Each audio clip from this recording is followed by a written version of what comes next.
Former CEO Sam Altman is bringing his skill set to Microsoft. Now, Altman will head the company's artificial intelligence research team. He will be joined by OpenAI co-founder Greg Brockman and a few other former colleagues from the ChatGPT startup. With more on what this series of major shakeups means for Microsoft and the AI industry at large, I'm joined by Vasant Dhar, NYU Professor of Technology, Operations and Statistics. Thank you for joining us this morning. So first of all, talk about this timeline here. And given where we are in the timing of generative AI and the explosion that we've seen it have over the tech giants, what do you make of this move? You know, it is so bizarre what just happened. And it seems so poorly thought out by OpenAI's board, right? So, one day they announced that, Sam Altman's fired. Then there's talk about maybe he's coming back and now he's hired by Microsoft, which, by the way, I think was a brilliant move by Microsoft. I have to take my hat off to Satya for making this move. It's almost like a preemptive move to get the IP into Microsoft. And so we've been seeing some media reports of drawing parallels between Apple's board firing Steve Jobs back in the day in 1985. Do you see the same parallels that OpenAI could perhaps, when you look at what happened with Sam Altman, and any perhaps hope that he might come back victorious in the coming years?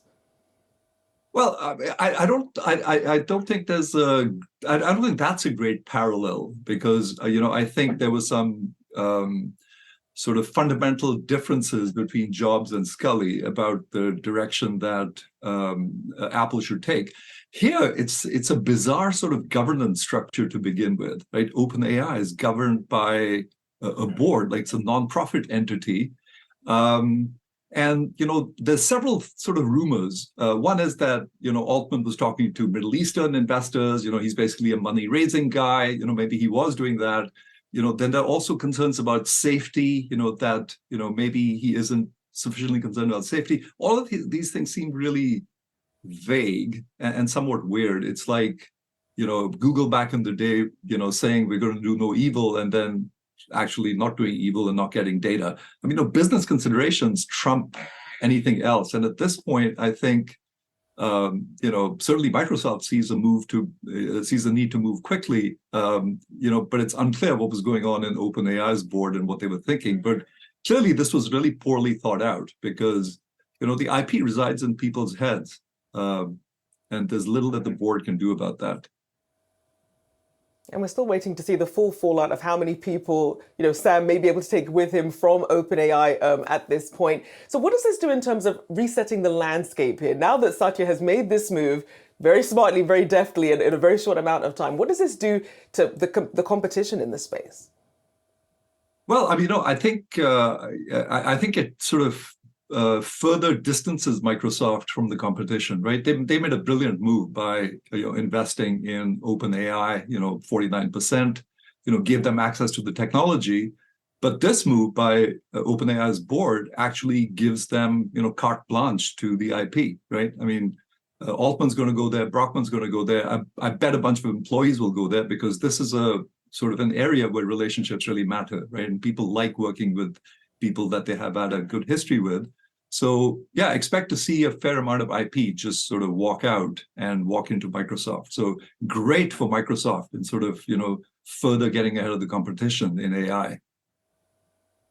Now, of course, heavy is the head that wears the crown. Now that Microsoft does have Sam Altman here, what does that mean in terms of expectations? Because it seems like already with OpenAI on its own, things were already moving in leaps and bounds for Microsoft. Does this put a lot more pressure on Microsoft? But judging by what you've seen, can they actually live up to it? Well, it's good pressure, right? It's one thing when you have pressure and you're behind and you don't have the best people. It's another thing when you have pressure and you have the best people and you're ahead. So this is good pressure, right? This is, it just manna from heaven just dropped into their lap here. So I can see that Microsoft will be very happy with what's playing out there. So if you're another tech company and you're seeing this very quick reshuffling here, how are you viewing it? How do you even begin to compete now that Microsoft, as you said, has made itself so much further ahead than the others? Well, that's a great question. And I think, there is competition, right? There's moves towards open source. Like a lot of people feel like AI should be open source. So in the longer term, we will see competition and we will see more pressure towards open source, especially when it comes to AI safety. So, remains to be seen whether Microsoft actually embraces open source when it comes to AI, like the way they have sort of in general, right? Which is what Satya did. He sort of moved Microsoft away from its sort of closed proprietary architecture to open, to Unix, open source, cloud. So I think it'll be interesting to see how they move now that they have sort of complete control over the IP. To what extent they open it up. Anyone's guess at this point as to how they will and how long. And given the cloudiness surrounding Altman's exit from OpenAI, does that perhaps do any damage to brand Microsoft, or perhaps what is left of OpenAI without Sam Altman? Where does it go from here? That's a great question. For one thing, I think OpenAI will be sort of visiting its governance structure, right, which is really kind of murky. I don't think people were aware about the extent to which it's controlled by a 6-person board, many of whom people don't even know, right? So they have tremendous power.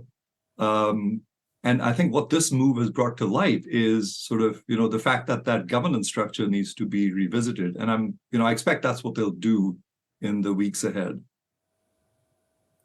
Well, certainly has been a big wake-up call for them indeed.